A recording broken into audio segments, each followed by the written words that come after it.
微软呢在应诉的时候啊，提供了法庭文件。那么这份文件里面表示，最快可能明年推出任天堂的 Switch 2掌机。这是微软和索尼打官司，把任天堂的老底儿给抖出来了。当当了当，当啷当，当当了当，当当了当，当当当当当当当了当，当了当当当当了当当当，当了当当了当当了当了当。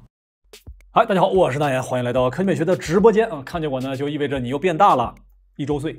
过去1周啊，科技圈里面又发生了很多好人好事啊，咱们抓紧一起来表扬表扬，看一看哪些好人好事最值得表扬。如果觉得主播说的好玩，可以把哈哈哈哈打在弹幕上。如果觉得主播又瞎编，可以把圆周率后15位打在弹幕上。咱们抓紧时间吧，还等啥呢？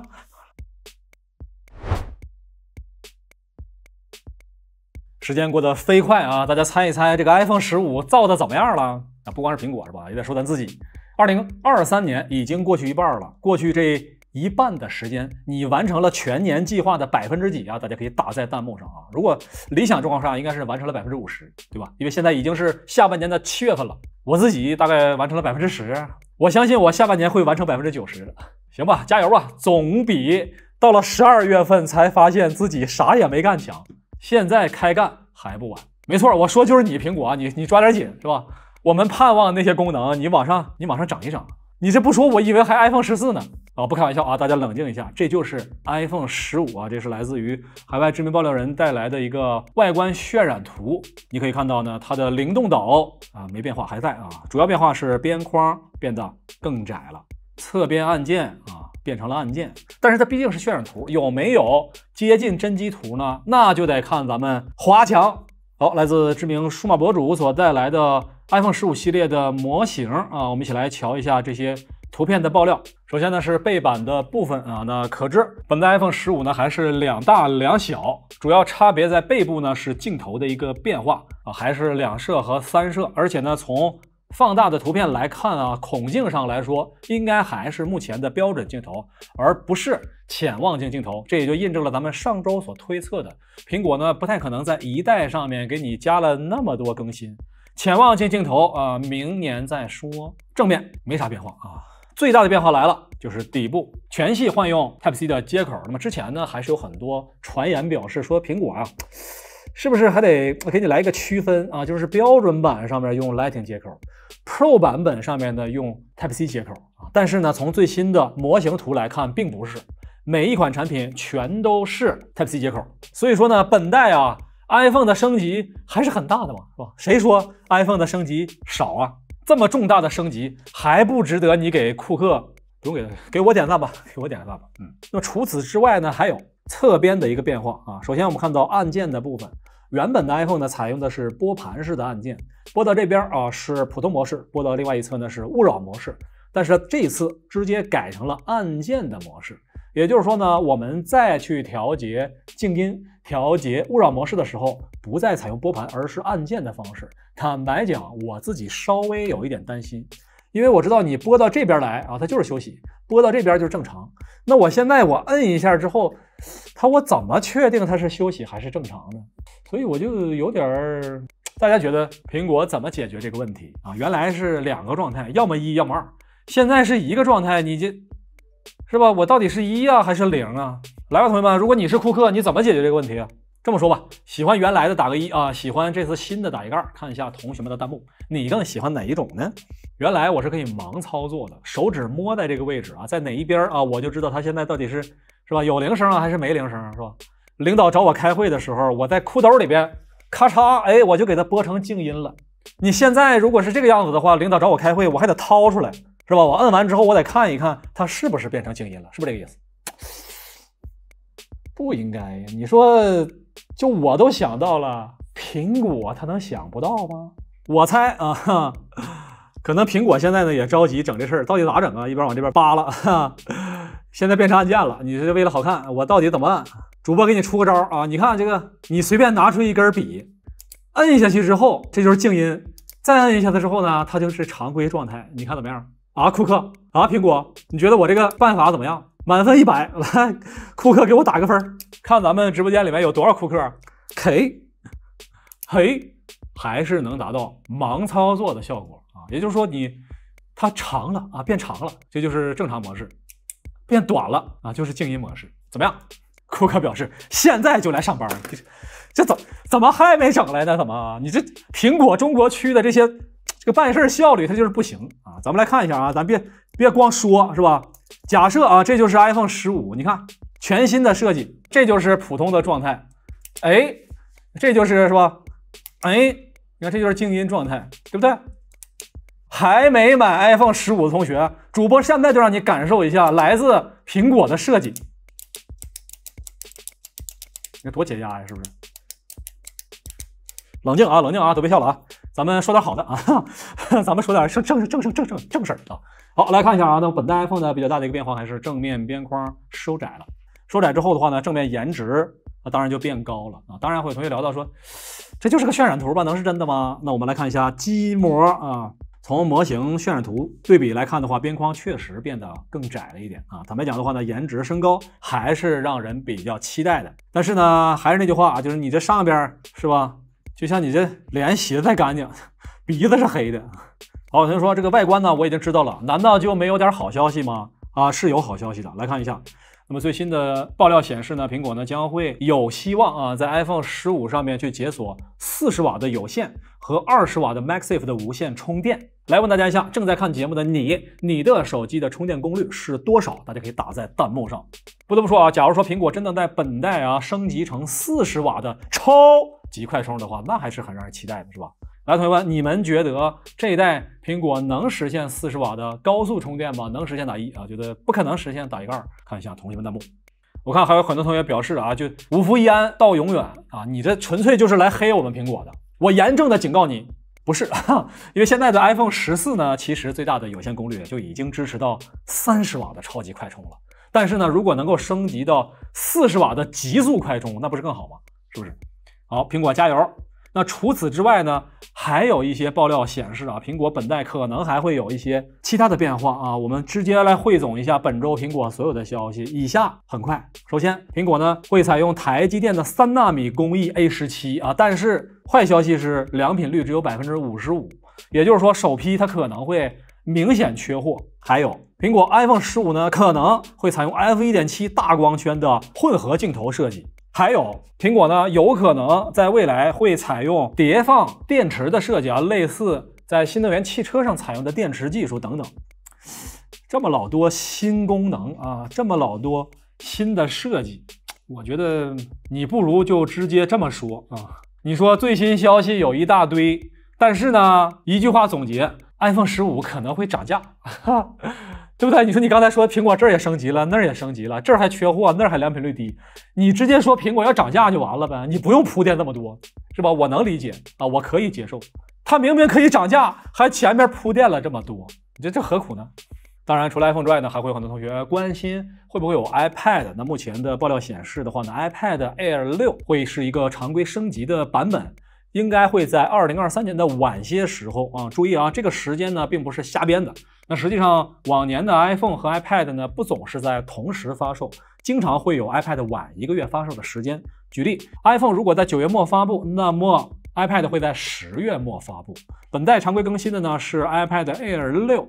从升级点来说呢，是一个 M2 芯片的一个升级。除此之外呢，全都没提。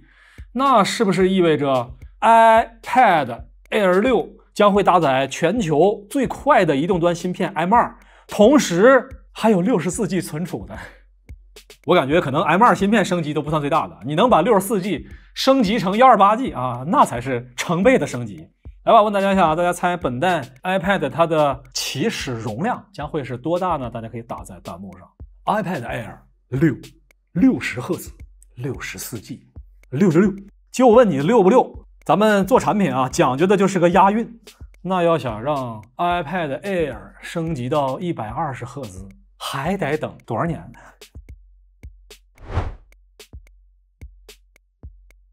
过去这一段时间，经常会有同学来问说，主播我要不要现在买手机啊，或者是买电脑等等等等。之前咱们聊过了啊，在618之后呢，由于距离下一代 iPhone 上市的时间就有点近了，通常呢，我们建议大家可以持币观望。但是有一个情况比较特殊，就是每一年苹果就会在这2个月啊，就是7、8这2个月来刺挠你啊，挠一挠你，什么意思？学生优惠又来了。那么我们知道，每一年苹果呢都会针对于学生和在校的教职员工推出相应的优惠活动。那么通常是耳机也好，或者其他的打折也好。那今年的力度呢也是不小的，不管你是买 iPhone 也好，平板也好，平板电脑也好，都会有相应的优惠。首先呢，你买产品是可以打折的，看到吗？8折加购 Apple Care 等等。然后呢，就是买产品所佩戴的啊，比如说你买电脑，比如说你买 Mac mini， 比如说你买 iPad， 相应的都会赠送包括手写笔、耳机在内的这些产品。那这些产品的市价啊，基本也算是比较保值的，相当于打了这些折扣。而且呢，这些赠品啊，所谓的赠品啊，不是卖不出去的，也都是热销款啊，所以这个折扣呢，应该还算是比较实在的。如果你是学生的话，是可以考虑的。那来问大家一下啊，正在看节目的各位即将上大学的同学啊，你会不会考虑这个学生优惠呢？就是买这个产品呢？会同学打个1啊，不会啊，直接去第三方买便宜的打一个2，看一下同学们的弹幕。这里其实都是挺实用的啊，因为苹果的 AirPods 呢，那绝对是爆款产品，和自家的手机啊、平板电脑之间的配合都是非常流畅的。即便咱说白一点啊，你拿出来往出卖也非常的好卖啊，就硬通货吧，是不是？再说了，你送女朋友也可以啊，哎，为什么不是女朋友送你呢？而且这个 Apple Pencil 啊，这也都是刚需的产品，第三方的手写笔呢也很难代替它的一个体验。这 Apple Pencil 你在二手平台上去看，售价非常的坚挺。总体来说呢，这个折扣啊，不是拿了一堆卖不出去的产品给你了啊，都是一些比较实用的产品啊。有同学说，这大学生都这么有钱吗？这你就不了解行情了，同学啊。很多时候有不少人都是去借学生证去买的，你以为买这个产品就是大学生吗？想多了你。不过话又说回来啊，其实苹果这个产品啊，还是挺适合大学生的啊。有同学表示，主播你就蒙我是吧？苹果那个产品上面，这你不原来都说了吗？他又玩不了游戏，你还说它适合大学生，这不正适合你吗？如果你想在大学里边好好学习的话，买苹果电脑，啥游戏也玩不了啊，是不是？你看这完美适合你学习的需求。再说了，咱上大学不就是为了好好学习吗？对不对？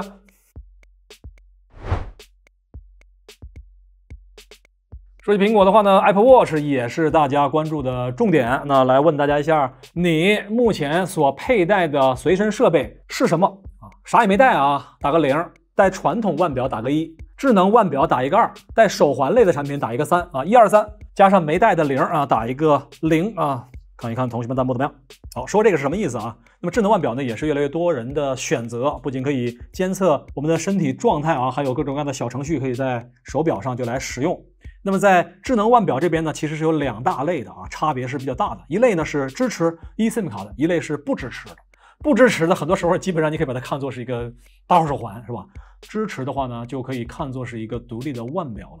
过去几年呢，3大运营商都在力推自家的 eSIM 卡业务。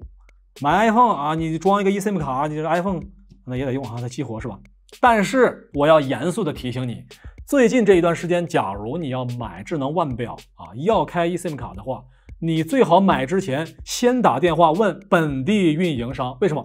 因为已经有多个媒体报道呢，很多地方的运营商提示啊，由于服务升级等一些原因，一些渠道会停办 eSIM 卡业务啊。注意，我没说所有的啊，是有一部分地方。我的建议呢，你买之前问清楚。如果你所在那个地区的运营商它不支持 eSIM 卡了，那你可以买没有 eSIM 卡的那个手表，它会便宜大概1000元左右。考虑清楚啊，考虑清楚，不要买到手发现用不了啊，到时候闹心，好吧？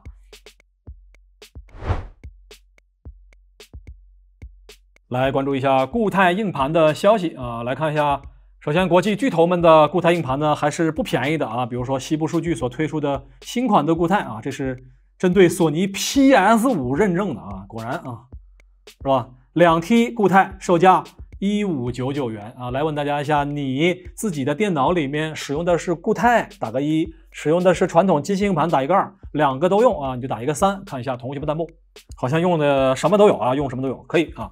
那这2年呢，随着中国发力，全球硬盘厂商都嘚瑟了，是吧？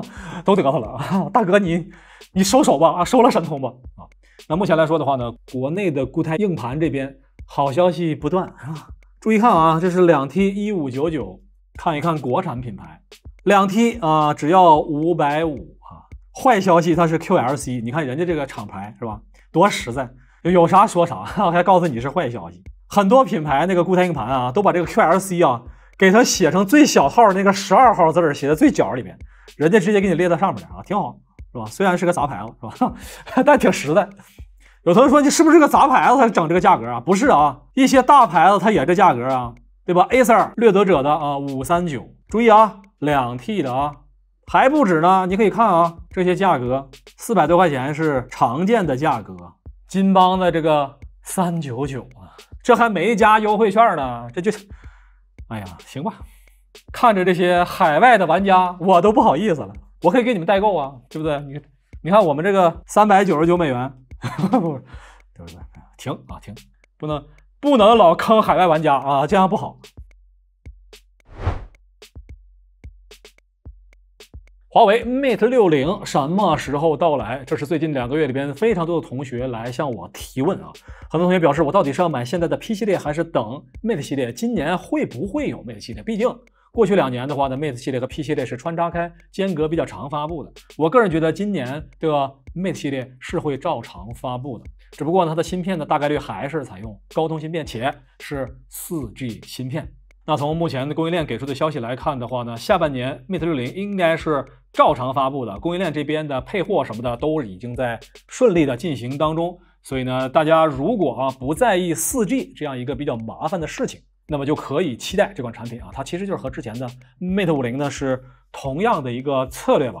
那来问大家一下，大家觉得华为在什么时间节点可以上到 5G 的芯片？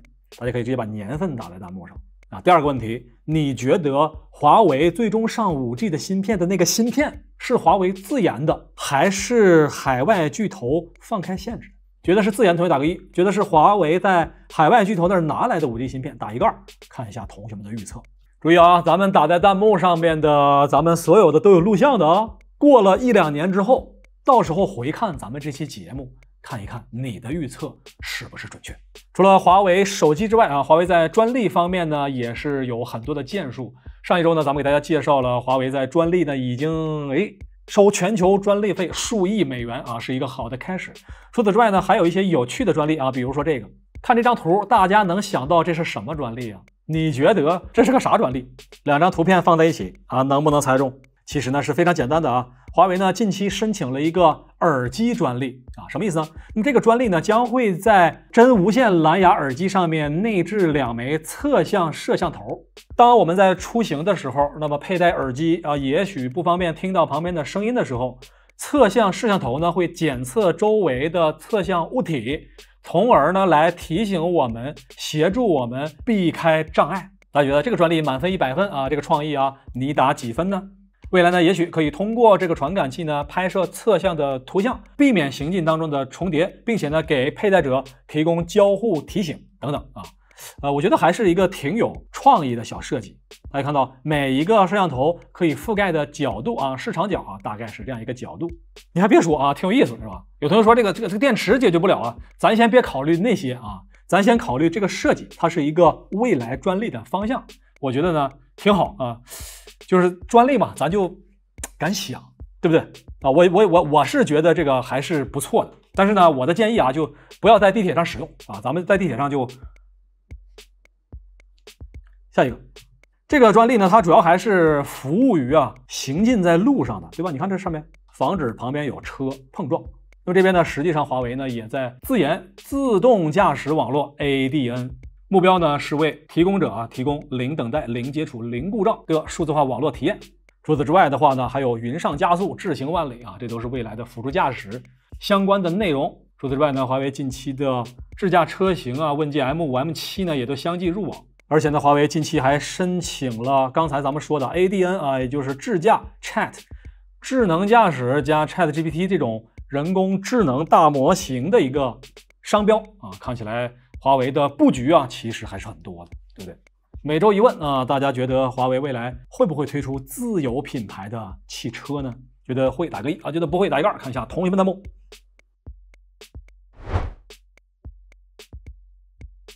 小米14什么时候上市？有什么变化？这是很多同学关注的咱们来看一下知名爆料人数码闲聊站所带来的关于下一代旗舰机型虽然呢在爆料当中并没有指出是什么产品啊，但是我们分析可能是小米的主力机型啊，也就是小米14这一代产品。那首先呢，我们需要说一下它所聊到的啊，比如说8阵3，那显然是下一代机型。核心升级点的话呢是极窄的边框，本代的话边框其实已经很窄了，那下一代将会更窄。